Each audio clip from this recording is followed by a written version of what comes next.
Hey folks, we're at the mushroom farm, Carleton Mushrooms, with Mike and Fernando. These brothers have been working very hard trying to expand their mushroom operation. Helps feed Canadians, helps feed people around the world, but they've become extremely frustrated with their input costs and the costs of the Liberal NDP carbon tax, which is making their profitability and their economic viability impossible. Yes, it does require putting a price on things right now so that we can set ourselves up for success in the future. Mike, Fernando, do you guys want to just talk about the impact that this is having on your operation and your ability to stay in business? Well, the carbon tax right now, this past year, will be roughly about $170,000 for the year, just for our natural gas. So that includes our trucks, hidden costs, and our hydro for carbon tax, and then anything that's passed on from the truckers for trucking and transport. So just for our natural gas for heating only, we're about $170,000. By the year 2030, will be $500,000. So this tax goes up every April 1st, and we're not able to increase our mushroom price every year. The Prime Minister now wants to quadruple the carbon tax on those farmers. So very simple question for Carleton Mushrooms. How should they pay for the $400,000 in new taxes? Should they A, raise prices on consumers, or B, cut production so that we import more of our food from dirty foreign economies? Our last increase was actually the spring of 2022. So we've just been honestly absorbing inflation and all these extra costs. So it knocks out your bottom line, and it's hard to pay your bills. You know, at the end of the year, $170,000. I'd like to take that and put it down on my mortgage for the farm. You know, and be a little more viable. So it is becoming very tough. So we had a Conservative private member's bill, Bill C-234. By passing 234 and offering an exemption on the carbon tax to propane and natural gas, this will save farmers close to $1 billion by 2030. Which would have exempted the carbon tax from on-farm fuels like natural gas and propane, which would have meant another $170,000 into your business's pocket. But the Liberals and the Liberal-appointed senators have taken that out of 234, meaning for heating and cooling of barns, which you are doing here in this state-of-the-art, double-insulated mushroom farm to grow this incredible produce. But you're not going to be included in this private member's bill anymore. You're not going to get that exemption. That must be frustrating for you that the Liberals are picking and choosing which farmers are going to benefit and which aren't. Yeah, it's frustrating for sure. We've continued to reinvest into our facilities to modernize it and to keep it as efficient as possible. So not being included in that bill, you know, we feel we've done as much as we can do to, you know, reduce our carbon footprint and to be as efficient as possible. And you know, to get penalized for doing everything we thought was good is tough. You bring up a really good point, and one of the arguments from the Liberals to try to delay this bill was, you know, farmers need to look at alternatives. Company that says, oh, you know what?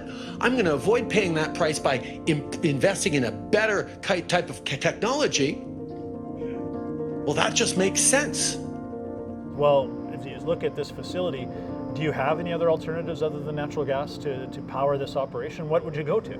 Well, we were actually with propane before. Right. So back in 2018, we made the decision to invest into a pipeline to bring natural gas to us for our future to stay viable, because the cost of propane was just getting too expensive.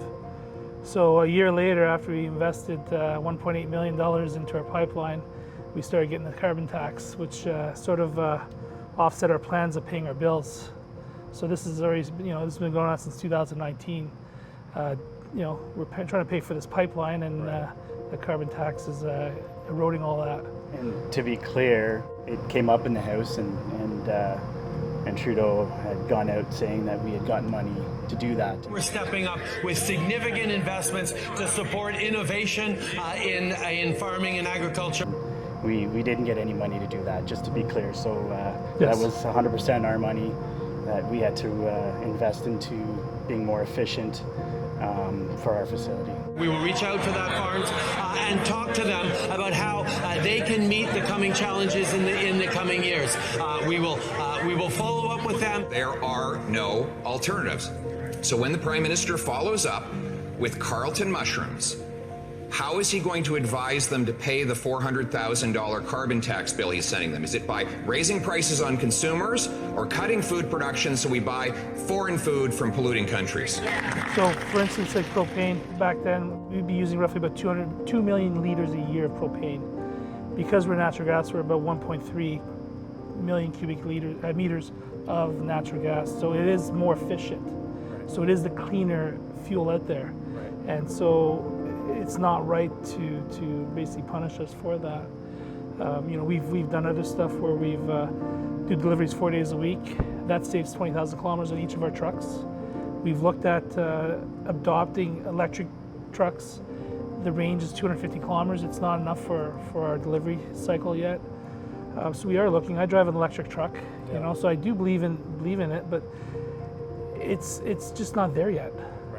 We're utilizing agricultural waste to make our compost, so we use straw, poultry manure. So these are items that aren't creating more carbon. We utilize them in our compost.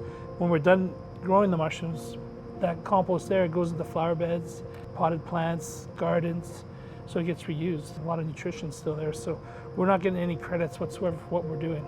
So you're really the epitome, the best example of regenerative agriculture, where everything you're using here is being used somewhere else and vice versa.